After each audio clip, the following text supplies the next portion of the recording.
They are prepared to do earlier, but now they are in a very bad shape because China's assets, Pakistan loans తిరిగి ఇవ్వడానికి పొజిషన్లో లేదు, కట్టలేదు. అందుకని ఏం చేశారు, వాళ్ళ ఫామ్ ల్యాండ్స్, వాళ్ళ ఎయిర్పోర్ట్స్, వాళ్ళ పిఐఏ ఎయిర్లైన్స్ అవన్నీ పాకిస్తాన్కి చైనాకి మార్టిగేజ్ చేశారు. ఆ కండిషన్లో China also would not like Pakistan to be destroyed, because destroy అయితే వాళ్ళకి ఏమీ రాదు. But we also don't want to destroy them, we want them to be peaceful. So వాళ్ళకి they are behaving that way. ఇన్ని సంవత్సరాలు మీరు అన్నట్టు wars from 1948, 1965, 1971, 1999, 98, 89 in Kargil, they have not learnt a lesson. పర్వాలేదు ఏదో పోయింది సరే, other people will support us. 74 సార్లు మీరు వరల్డ్ బ్యాంక్ పోయి ఐఎంఎఫ్ పోయి డబ్బులు తీసుకుంటున్నారు. ఎన్నిసార్లు అప్పులు తీసుకుంటూ ఉంటారండి, మీరు ఎప్పుడు తీర్చలేకపోతారు. ఇప్పుడు కూడా మాకు $1 బిలియన్ ఇవ్వండి, $3 బిలియన్ ఇవ్వండి, మేము బతకలేకపోతున్నామండి అని ఆ కండిషన్లో వచ్చారు కదా. పాకిస్తానీ పీపుల్ హజ్జుకు పోయి సౌదీ అరేబియాలో బెగర్స్ లాగా కూర్చున్నారు రోడ్డు మీద. సౌదీ వాళ్ళు వచ్చేసేసి we don't want these beggars here అని చెప్పి ప్లేన్లో లోడ్ చేసి తిరిగి పంపించారు. యూఏఈలో beggars, the biggest begging population in the Islamic world is Pakistanis. Why are they doing that? Because they don't have anything at home. So what does the military in Pakistan do? Why are they doing this terror activities? వాళ్ళ attention distract చేయడానికి. లేకపోతే public వచ్చేసేసి గవర్నమెంట్ని పట్టుకుంటారు, government వచ్చి మేము కాదు control చేసింది, మిలిటరీ కంట్రోల్ చేస్తుంది, ఐఎస్ఐ కంట్రోల్ చేస్తుంది అంటారు. పాకిస్తాన్లో the real ruler is the military. So that military has a country, not that the country has a military. Okay. So వాళ్ళ అటెన్షన్ ఎట్లా డిస్ట్రాక్ట్ చేయాలి, వాళ్ళ మీద పడితే వాళ్ళు ట్రబుల్ అయిపోద్ది కదా. అవాయిడ్ చేయడానికి ఇది మేం చేసేది కాదు, ఇండియా వాళ్ళు చేస్తున్నారు, అక్కడ ఎవరో ఫ్రీడమ్ ఫైటర్స్ ఏదో చేశారు, దానికి రియాక్షన్ మా మీద పెడుతున్నారు అని అట్లా కవరప్ చేసుకుని అటెన్షన్ డిస్ట్రాక్ట్. అదొక సైకలాజికల్ వార్గా కూడా మనం తీసుకోవచ్చు కొంచెం. రైట్. ఒక్కసారి నేను మళ్ళీ మీ దగ్గరికి వస్తాను సార్. రమేష్ గారు ఉన్నారు. రమేష్ గారు, so what is India strength now? అంటే ఇక్కడ మనం చాలా క్లియర్గా మ్యాప్ కనబడుతుంది కదా. సో ఆల్మోస్ట్ శ్రీనగర్ ఇదంతా ఆల్మోస్ట్ అహ్మదాబాద్, గుజరాత్ వరకు కూడా పాకిస్తాన్తో బౌండరీ షేరింగ్ ఉంది. సో ఆల్మోస్ట్ అక్కడ పీఓకేలే నుంచి ఇదంతా కూడా 42 టెర్రర్ క్యాంప్స్ ఉన్నట్టుగా ఇప్పుడు ఇండియన్ ఫోర్సెస్ గుర్తించాయి. సో నెక్స్ట్ యాక్షన్ ప్లాన్ ఏముండబోతోంది? సో గతంలో మాదిరిగా ఇప్పుడు ఎటువంటి యాక్షన్ తీసుకునే అవకాశం ఉంది? ఇండియా ముందు అంటే డైరెక్ట్గా వార్కి రెడీ అయ్యే అవకాశం ఉందా? లేదంటే సింధు జలాలు ఆల్రెడీ ఆపారు కాబట్టి పాకిస్తాన్ నుంచి వచ్చేంత వరకు వెయిట్ చేస్తుందా? ఎలా ఉండబోతుంది? ఏం ఎక్స్పెక్ట్ చేయాలి? Okay, first of all major PT Chowdary గారితో కలిసి ఈ ప్రోగ్రాంలో పాల్పంచుకున్నందుకు ఆర్టీవీకి ముఖ్యంగా మీకు ధన్యవాదాలు. అంత పెద్ద సారు, మరి దేశం కోసం ఎంతో కష్టపడిన ఒక గొప్ప మేజర్ గారు, ఆయనతో కూర్చోవటం అంటే నిజంగా it's my privilege and honour. Before you start, ఇక్కడ నా చేతిలో ఒక పుస్తకం ఉంది, war conflict, security and the military.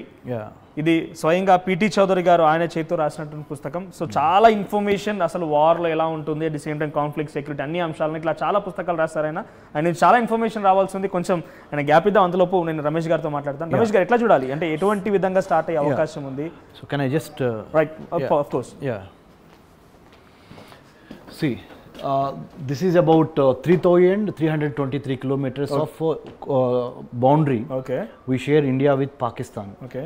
Total 15,000 kilometers of land border India has. Okay.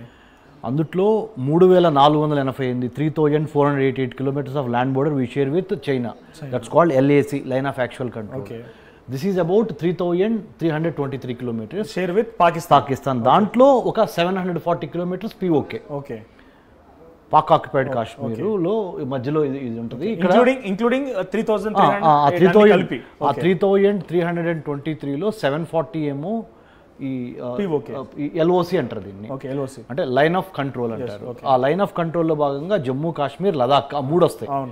So ఇప్పుడు మనం లైన్ ఆఫ్ కంట్రోల్ని కాపాడుకోవాలి, ఎల్ఓసిని కాపాడుకోవాలి. ఇట్స్ ఎ డిఫాక్టో బోర్డర్ అంటారు. డిఫాక్టో, డిజూరీ అని 2 రకాలు ఉంటాయి.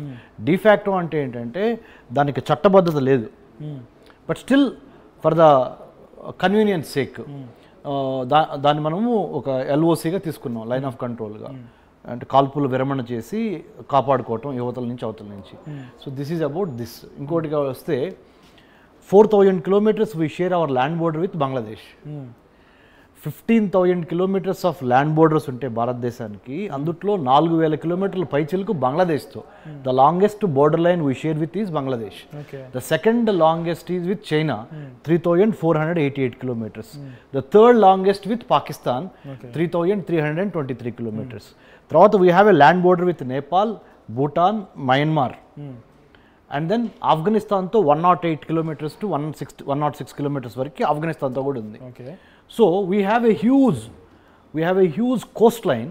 11,098 kilometers of coastline India has, with 9 coastal states and 4 union territories.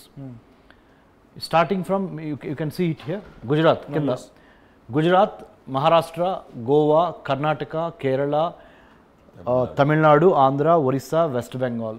9 costa రాష్ట్రాలని, 4 union territories, Daman Diu, Lakshadweep, Andaman Nicobar Island, and మనకి Puducherry.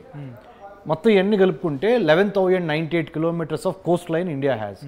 Total put together భౌగోళిక స్వరూపము 26,000 కిలోమీటర్లని day in and day out men in uniform armed forces, army, navy, air force will have to take care. ఇది మన RTV ద్వారా, ఈ ఆర్టీవీలో మన తెలుగు ప్రేక్షకులు ఎవరైతే గమనిస్తున్నారో వాళ్ళకి ఇది ఒక ఓరియంటేషన్ లాగా చెప్పాం. 26,000 కిలోమీటర్ని మనం నిత్యం 24 గంటల పాటుగా బార్డర్ సెక్యూరిటీ ఫోర్సెస్ కానివ్వండి, మొత్తం కూడా ఇదంతా కాపాడుకోవాల్సినటువంటి జాగ్రఫికల్ ఏరియా అంతా కూడా. ఇంకోటి మనోజ్ గారు, సైబర్ స్పేస్, అంతర్జాలం, మ్యారిటైమ్ స్పేస్. ఇండియన్ ఓషన్ 3వ అతిపెద్ద మహాసముద్రం ప్రపంచంలో Indian Ocean. No country has been named after a ocean, but we have the Indian Ocean, Hindu మహాసముద్రం. సో దాన్ని కాపాడుకోవాలి మనం. తర్వాత ఇంకొకటి మ్యారిటైమ్ స్పేసు చెప్పాను కదా, సైబర్ స్పేసు, మన పొలిటికల్ స్పేస్ని కాపాడుకోవాలి. అంటే వేరే కొత్త సైద్ధాంతిక ఆలోచనలు వచ్చి ప్రజాస్వామ్యాన్ని కూలదోసే వ్యవస్థలు రాకుండా ఇటు చైనా నుంచి, కమ్యూనిస్ట్ పార్టీ ఆఫ్ చైనా నుంచి, కమ్యూనిజం నుంచి కాపాడుకోవాలి. డెమోక్రసీని జాగ్రత్తగా కాపాడుకోవాలి. Too much of capitalism ఉండకూడదు, too much of communism ఉండకూడదు. We have to maintain that fine balance. So the political space, the manufacturing space, the cyber space, the maritime space, finally the service sector space. ఈ 5 స్పేసెస్ని, ఈ పంచభూతాలని కాపాడుకునే ఒక బృహత్తర కార్యక్రమం మన భుజస్కంధాల మీద ఉంది. So this is the I have unleashed అంటే అలా ఓపెన్ చేసి మనం మొదలు పెట్టాం. ఈ 5 పంచభూతాలని కాపాడుకునే పరిణామ క్రమంలో we have to take care of our south ఏషియాలో, దక్షిణాసియాలో, మన భారతదేశానికి చుట్టుపక్కల ఉన్న మిగతా దేశాల్లో నుంచి ఆ స్పిల్ ఓవర్ ఎఫెక్ట్, అక్కడ ఏం గొడవలు జరిగినా అవి వచ్చి మన కంట్రీలో కూడా పడకూడదు. ఇదొకటి. అన్నిటికీ మించి పాక్ ఆక్యుపైడ్ కాశ్మీర్, పిఓకే, ఈ పిఓకేలో ఉన్న టెర్రరిస్ట్ గ్రూప్స్ బోర్డర్ దాటి ఇన్ఫిల్ట్రేషన్ అయ్యి మన జమ్మూలోకి, మన శ్రీనగర్లోకి రాకుండా చూడాలి. పెద్దలు, పద్మభూషణ్ అవార్డు గ్రహీత కంటిపూడి పద్మనాభయ్య గారు, మన ఐఏఎస్ ఆఫీసర్ గారు, 6 ప్రధానమంత్రుల కింద యూనియన్ హోమ్ సెక్రటరీగా పనిచేశారు. ఆయన అంత గొప్ప మనిషి. He has worked very hard to bring normalcy, to conduct election